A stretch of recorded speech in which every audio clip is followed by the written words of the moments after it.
Around here, we have been focusing a lot on falling back in love with our own reading lives. I mean, we talk all the time about how we want to help our kids fall in love with their reading lives. And we do that primarily through reading aloud, of course. But there's also something incredibly important about falling in love with our own reading lives and really just reading for the delight of it. Not reading because we're trying to be a better mother or a better homeschooler or a better homemaker or whatever it is, but just reading for the sheer delight of it.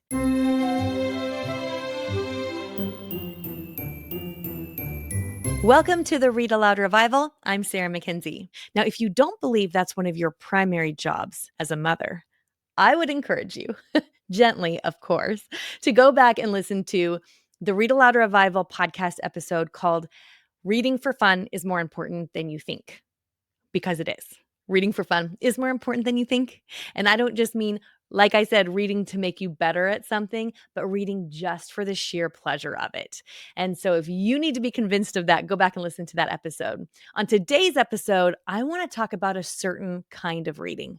Inside RAR Premium, which is our online community that helps you make meaningful and lasting connections with your kids through books, we did an entire retreat about falling in love with your own reading life. Again, reading for pleasure, reading for fun.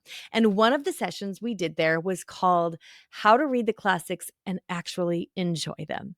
Because I think so many of us really want to read the classics. We want to enjoy the classics. We want to understand them, right? And we don't want to feel dumb. We don't want to feel like when I pick up a hard book or a classic book or an old book, I just feel incompetent, like I can't keep up, like the internet has ruined my brain. Am I the only one who feels that way? I don't think so. Joining me was RAR Community Manager Kelsey Murphy, and we talked about how to read classics and actually enjoy them. And most of the things we talk about are relevant to reading classics with your kids, but we're actually pretty razor focused on you reading classics just because they will make your life richer and better, and you'll be happier for doing it.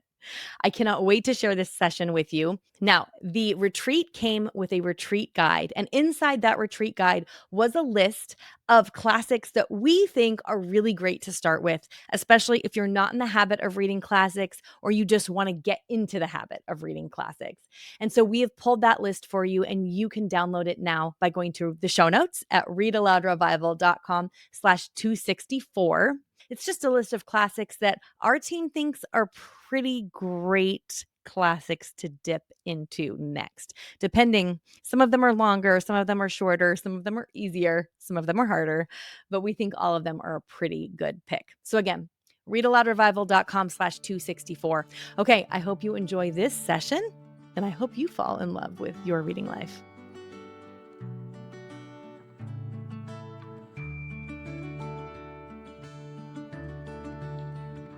So let's talk about classics. Should we read classics? I mean, yes, of course we should read classics, right? Do we need to read all of the classics? Definitely no. C.S. Lewis, though, he has this thing that he said at one point or another. I don't know what essay or book he said that for every new book that you read, you should also read an old one. I think that might be taking it a bit far, as C.S. Lewis does sometimes, just saying. But, I don't think you absolutely have to read an old one for every single new book that you read. But I like the gist of it because it reminds me of something that Alan Jacob said. Alan Jacob is a professor of English at Baylor University, and he has written several books I just love. And one of his books is called Breaking Bread with the Dead, and it is a book on reading old books. And in that book, he talks about this idea of personal density.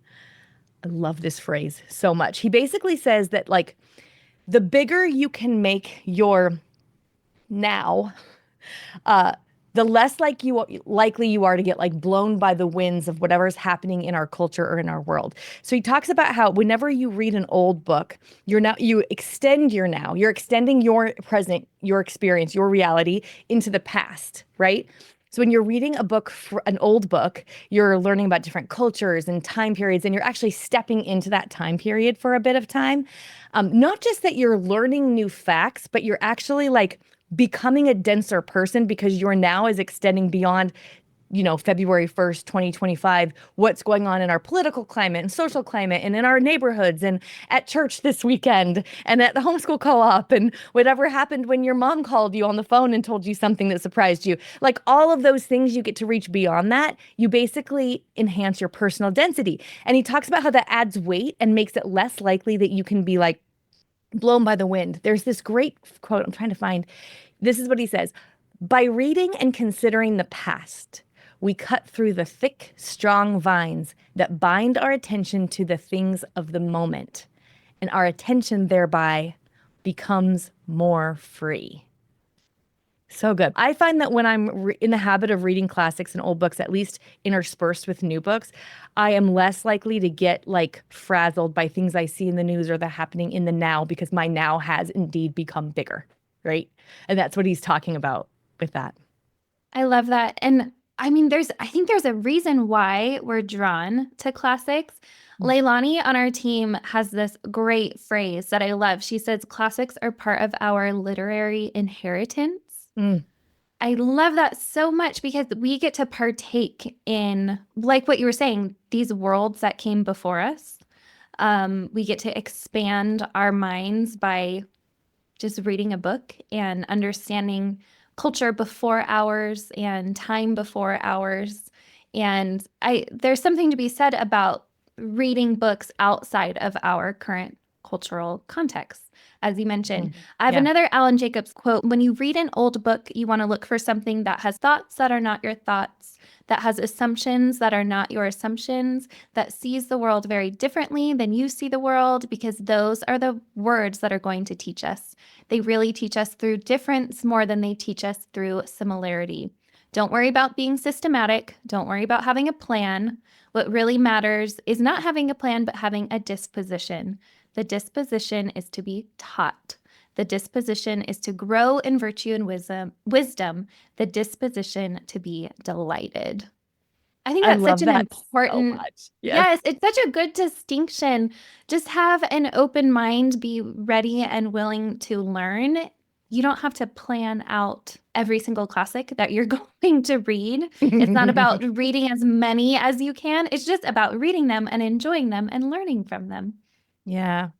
And that disposition, I love that. What really matters is not having a plan, but having the disposition to be taught, to grow in virtue and wisdom, to be delighted. It feels to me more like an invitation. It actually feels to me very similar to what we talk about when we're talking about homeschooling.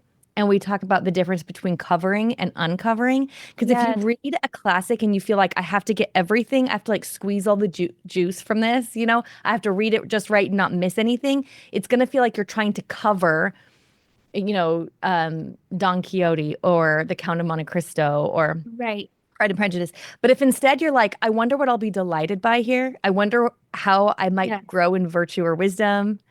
I also think it's an invitation to like read things that you don't then feel stressed when you don't really agree with it.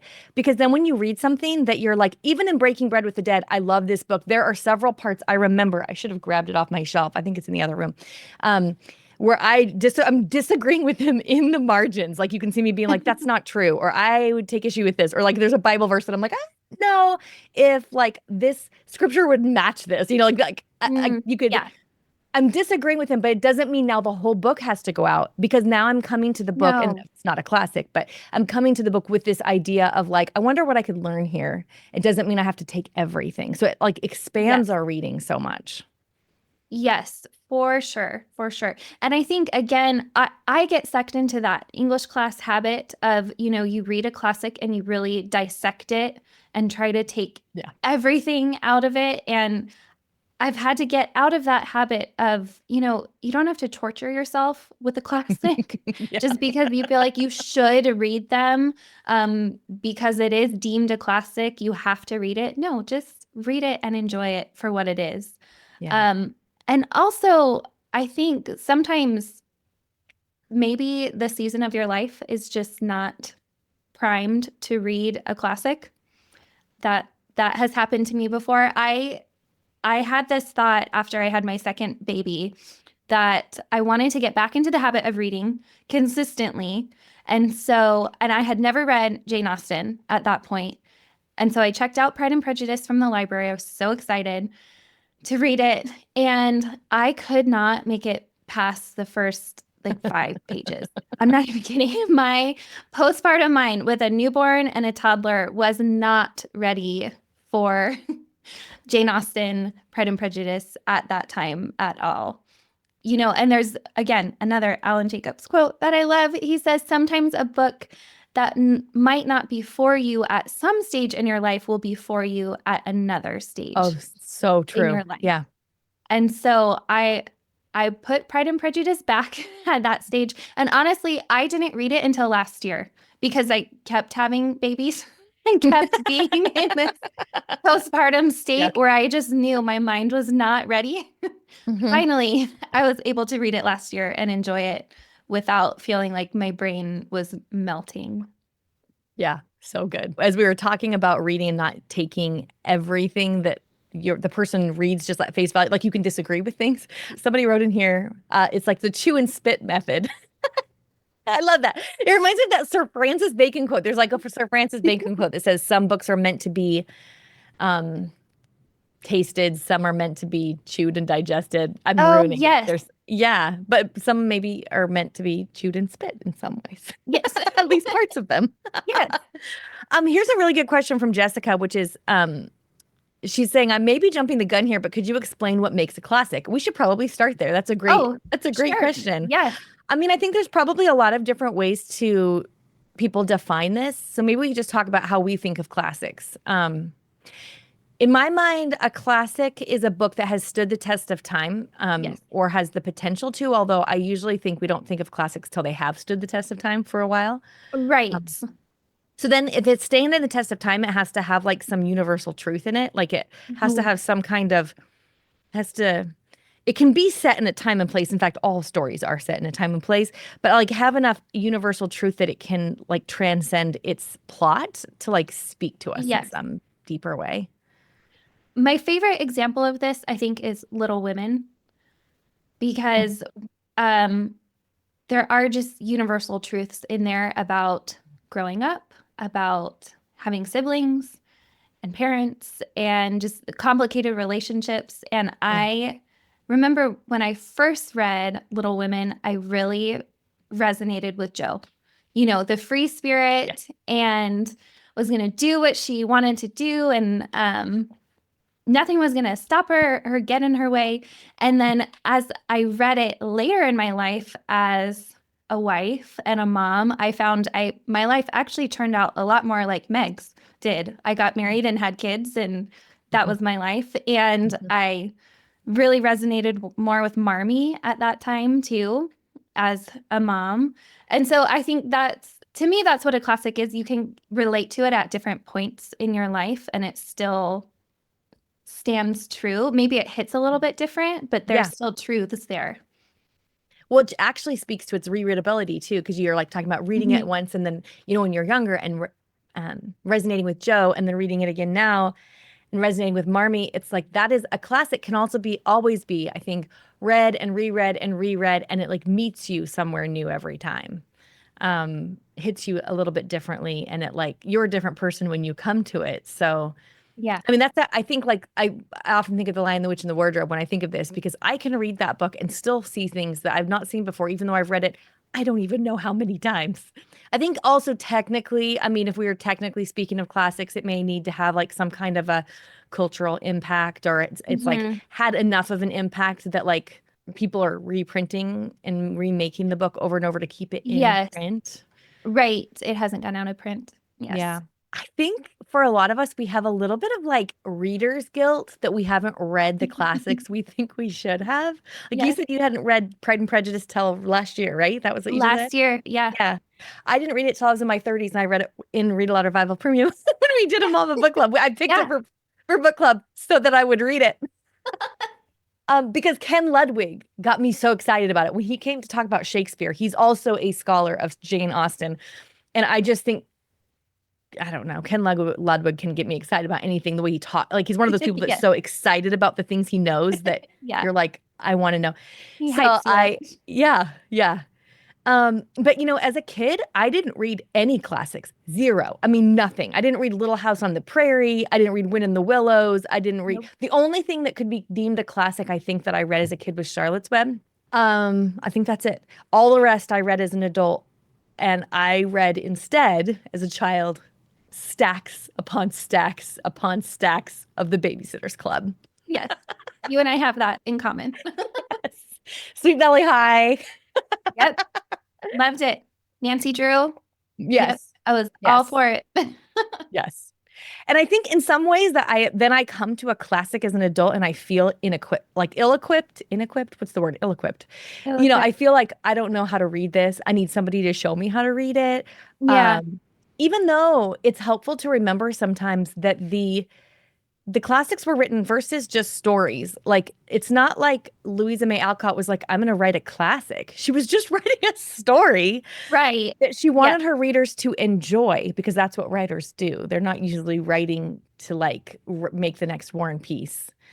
So I feel like if we can approach it also just as like a story, in some ways that takes the bar down because I'm like, oh yeah, Jane Austen wouldn't want people to keep from reading Pride and Prejudice because they felt like they were going to miss important themes. Of course, that's what makes it a classic, that you could read it 8 times and find more Right. themes or more things in it to speak to you. Yes. I was laughing as Lauren commented, Babysitter's Club are classics in their own way. Yeah, this is true. I agree. This is true. It's a Yes. different kind. I do think of them very fondly, even though Yeah. they're not classics. Well, because They I made think me they love play an reading. important part in our development as becoming avid readers and Yeah, seeing ourselves as totally. voracious readers. It's why, like with our kids, I'm oftentimes saying, like, don't worry if they want to read that whole Cupcake Diaries or like the whole Magic Tree House Yeah. or whatever. Like there's something very satisfying about reading books and like seeing them stack up and you're like Yes. finishing all these books and it helps you. Especially in a big series like that, too. Yes. It also Yeah. takes the pressure off you always having to find new books Yeah. for your kids. But they develop such an identity and a habit of a person who reads that I think they actually really do play a very important role. They're just different than classics, but it's not like we need to think of it as like not useful. It was useful in a different way. Right. Yes, it was. And I think that was your point too, is that we ourselves have this weird guilt over like, well, I only read Babysitter's Club. I didn't read classics. Is it too late? Have I missed that? It's very strange, but I have felt that way too, of like, well, I haven't read Jane Austen yet, so maybe I just never will. Yeah. Yeah. Or like you've read a classic and you didn't like it and you think, well, I guess I don't like classics, even though you just didn't like that Right. particular classic. Which Yes. happens a lot of times. That happens to me a lot of times. I'll read one and Mhm. be like, yeah, I don't know. I'm sure a lot of times I'll think this book has stood the test of time. I'm sure it's me. I'm also okay with that. I'll read something else. Yes. Pick a different I classic. It doesn't mean that all classics are. Right. I firmly believe that not all classics are created equal. Just because the powers that be have deemed a certain book a classic Yeah. doesn't mean that you have to love it or that it's worth reading. I cannot get into John Steinbeck. I can't. It's too depressing. I know that's kind of the point, and that's the time period he wrote about Mhm. is the Great Depression, but I can't. I've tried, and it doesn't mean that he's a bad writer or that I'm not smart enough to understand it. I just don't like it. And so I'm not going to torture myself by reading it just because I feel like, well, this is culturally important. I should read it. Yeah. Pass. Definitely. You and I have talked about this before, like with those books that tend to be like assigned to high schoolers. Oh gosh. Yes. I read some terrible classics in public high school. I think in 1 year I read, this was assigned reading, 1984, Brave New World, and Lord of the Flies, all in 1 year, coupled with some really dark, like short stories and essays. It was a really just depressing year of literature for high school. Why we do this to young people, I will never understand. Yeah, I don't know. Like these dark themes for young adolescents and these like existential crises, I'm not a fan.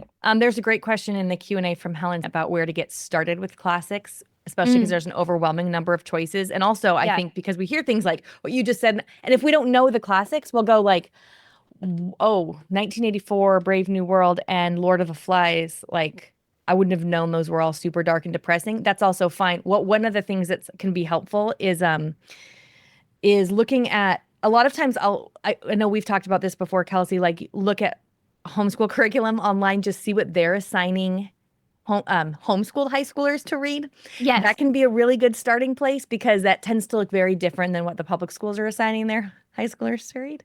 Yes. Yes, it does. Yeah. Oh, you had that experience because didn't you start Brave New World with one of your kids and then switch to the Yeah. Screwtape Letters? Yeah, we couldn't. I just couldn't. And I was reading it with my 17-year-old son, and I had no idea. I'd never read the book. I had no idea Yeah. it was in it. You guys, it was so like at one point we were listening to the audiobook and I told my 17-year-old son, I can't make eye contact. No, he said it to me. I can't make eye contact with you. And I was like, yeah, same. And then around, I don't even know how many days we had listened to it, not that far. And we were like, do you want to just read a summary? Let's just read a summary. So we just like read a summary of it and then we switched to the Screwtape Letters, which was much better experience. Yes. Yes. Yes. Let's talk about some tips for reading classics. And one of the tips, and some of you are going to be scandalized by this, I am sure, but is to watch the movie first. This can be like a really great, I know, like seriously, you will not lose your homeschool mama card. I know that was something that came up in the chat a second ago. Oh, God. Does seem like heresy. You won't lose your mama homeschool card. Even it's like the same as saying, you know, a homeschooler saying that they don't like Princess Bride. I always think like you're not allowed to say that in homeschooling circles. I love the Princess Bride, but I mean, I'm sure there are homeschoolers who don't, but none of us will ever know because none of them are brave enough to say it out loud. And so it's the same idea. You can watch the movie first because a lot of times, well, something that's helpful to know about our brains as readers is the first time we read a story, we're reading it for plot. Our brain is wired to want to know what happens next, but what happens next, and then what happens next, which is why oftentimes when you reread a book, you actually see all kinds of things you missed on the first read, especially related to the beauty of the language itself, because your brain was not really concerned about the beauty of the language. It just wanted to know what happened. And so a lot of times what will happen with a classic is, especially if it's in older language that's a little bit not what you're used to reading, which is it's not what most of us are used to reading most of the time. There's nothing wrong with your brain. You just need to warm it up a little bit. And it is helpful to let your brain have the answer to what happens next. And so that you don't get stuck trying to answer that question while you're also trying to understand what the language is saying. Yes. So when I read a Jane Austen novel, I always 100% of the time watch a movie version of it first. And I find that I enjoyed the book so much more. I see all kinds of things I would have missed if I was just trying to figure out who was that character. I mean, when it comes to like Dickens, Shakespeare, and Austen, who is that character is the question that you'll ask more than any other. Like, what the heck? Where did this person come in? And so it's so helpful when you have like a visual image for that.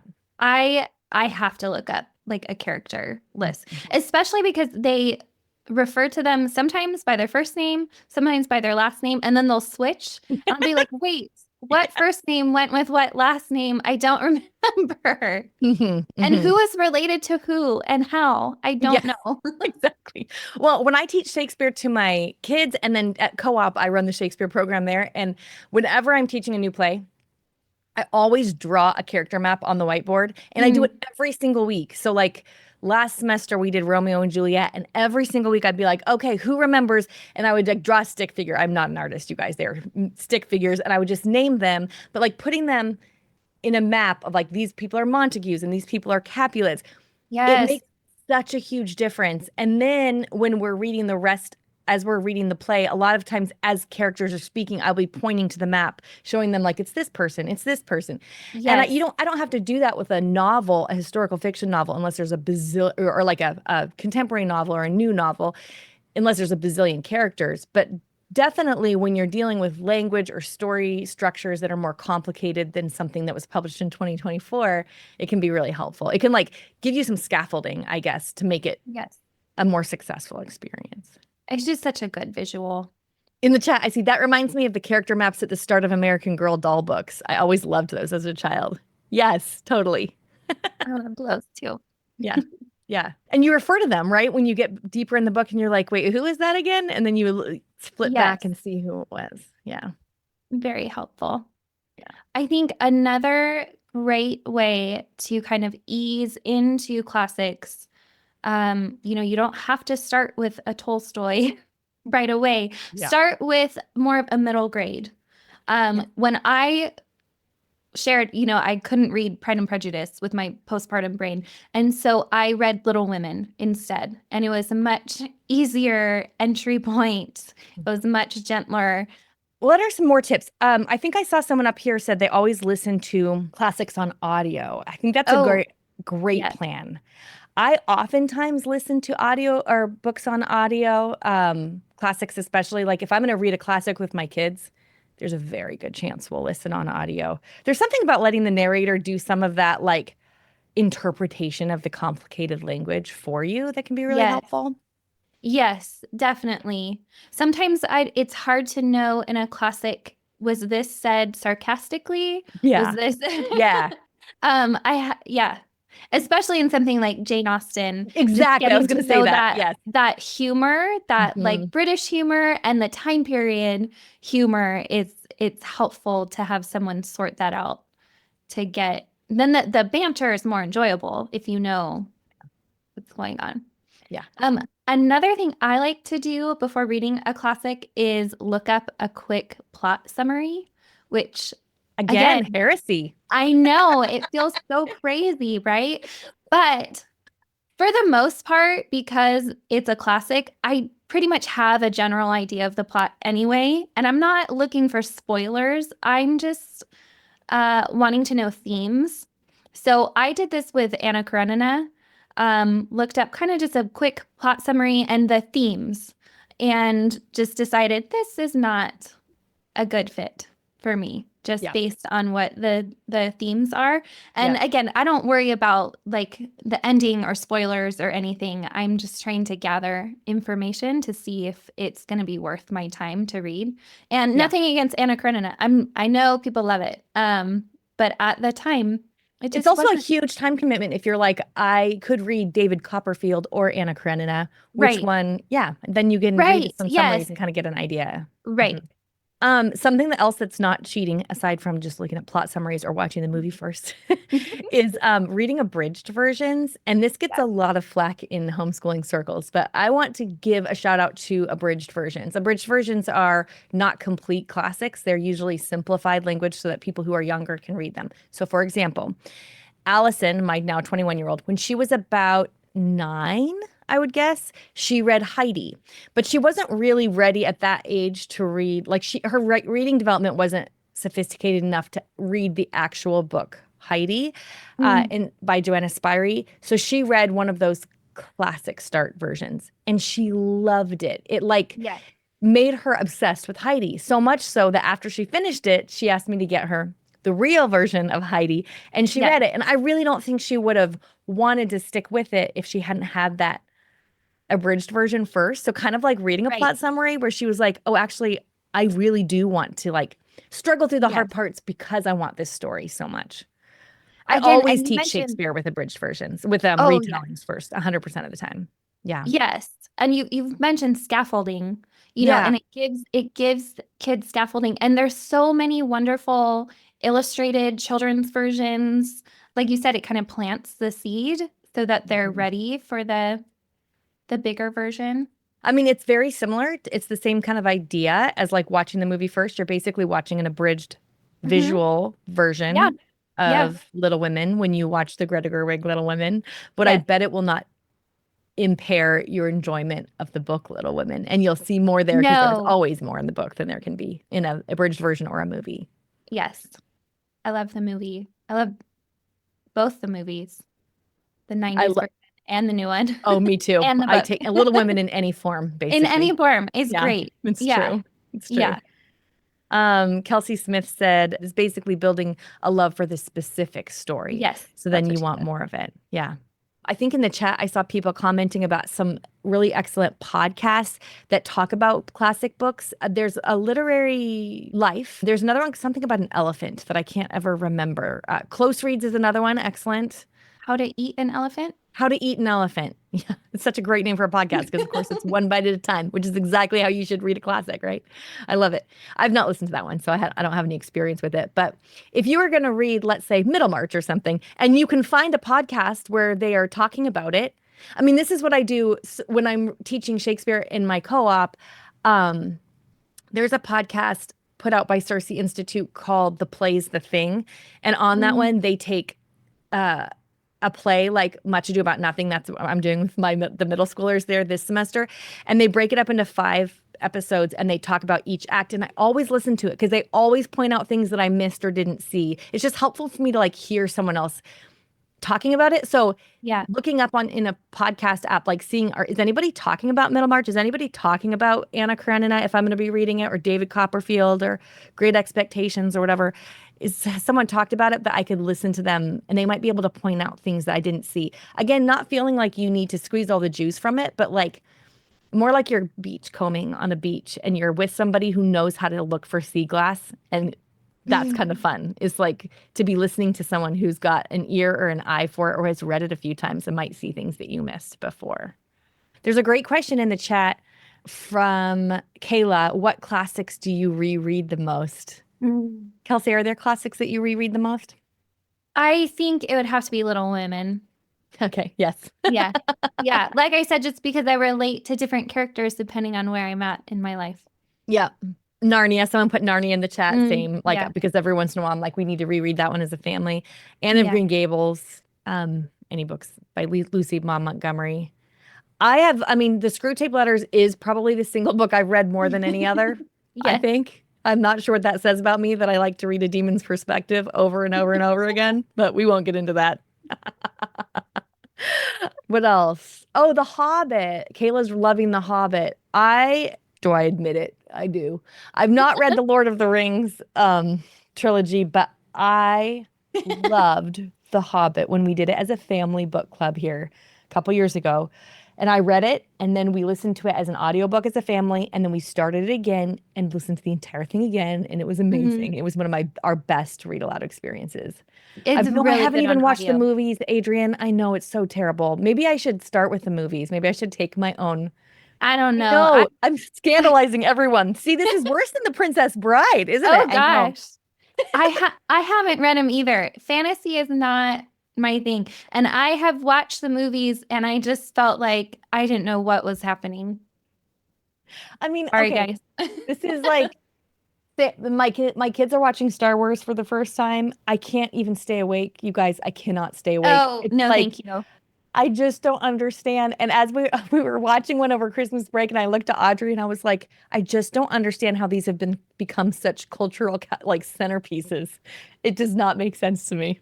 I don't get it. My boys all love them and I'm like, they have to explain to me what's going on. I can't follow. I love this, Sarah. Lord of the Rings is not Star Wars. Okay, yes, I do know that. I'm so sorry. I'm like a fan. I need to stop. I'm gonna put my foot in my mouth now, so I'll just stop with the Lord of the Rings here. Oh, Oh my goodness. Okay. There was maybe another one day. one. What about classics that are good to start with and read aloud as a family? What comes to mind for you first, Kelsey, as far as like ones to read aloud as a family? The first classic we ever read aloud, actually one of our very first read alouds ever, was Charlotte's Web. Yes. Okay, that's Yeah. absolutely. Yeah, Yeah, totally. that's a great one to start with. Charlotte's Web, The Lion, the Witch, and the Wardrobe. Yes, that was, I think, our second one. Okay, that makes sense.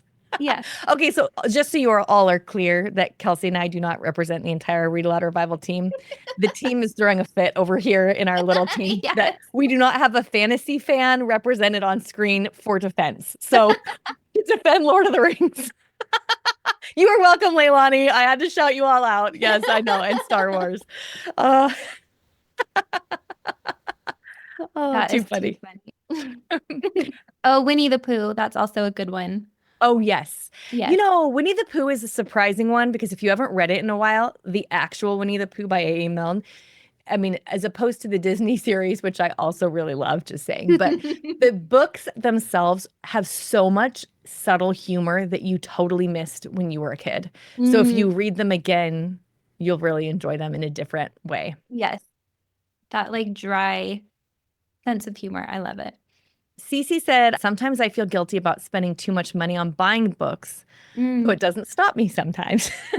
I get library Same. books sometimes, but I often just prefer owning a book. Any thoughts? I mean, I think we have, I know I hear people every once in a while saying they're not going to buy any more books till they read all the books on their shelves. Yeah. I'm like, why? Like, I don't know. Do you feel like you have to eat all the food in your pantry before you go grocery shopping again? I mean, Yeah. I don't know. I don't have that hang up, but I also feel like there is something to be said for a book not being the right one for you to pick up at this moment, but it might be Mhm. exactly what you want in another time. Sometimes I will check it out from the library first, and then if I really loved it and I know that I will reread it, or I loved it so much I have to own it, then I will buy it. And then I feel less guilty Yeah. about just buying I it. cannot tell you the number of husbands I've hid from at homeschool conferences after they say something like, "You're the one who always tells my wife about audiobook deals." And I'm like, "So sorry. I've got another place to be. Gotta I'm go. out of here." Yeah. Here's another great question. What about read aloud classics for families with older children? We did Charlotte's Web and Chronicles of Narnia already. So The Mm, Hobbit, I know we just mentioned The Hobbit. The Hobbit yeah. is a fabulous one for just slightly older children. We did last year I read Johnny Tremaine with my older boys as we studied that era in US history. Oh, yes. And that Okay. was a good one. Definitely for older kids, just because of the language. It's not bad, but just how it's written. Yes. It needs a little scaffolding, kind of. Yeah, yeah. Mhm. Oh, okay. The chat's full. You guys are amazing. I see Heidi. Heidi would be a great Mm, recommendation. Also, The Secret Garden would be a good recommendation. yes. I know that everyone thinks The Secret Garden is for girls. My twin boys love The Secret Garden. Mm, The Little House on the Prairie books. I yes. see A Little Princess, Pippi Longstocking, Swiss Family Robinson. I've actually never Hmm. read the book version of that. Black Beauty. Leilani, her family just recently read Black Beauty, and it was one of their favorite read aloud experiences. Yeah. I love hearing your book recommendations. I always add a book or two to my stack after hearing what you are reading and loving. Now, show notes for this episode are at readaloudrevival.com/264. Again, that's where you're going to find that list of classics that we think are really great to dive into next. Let's see what else. I think that's it. I'll be back here in 2 weeks with another episode. In the meantime, you know what to do. Go make meaningful and lasting connections with your kids through books.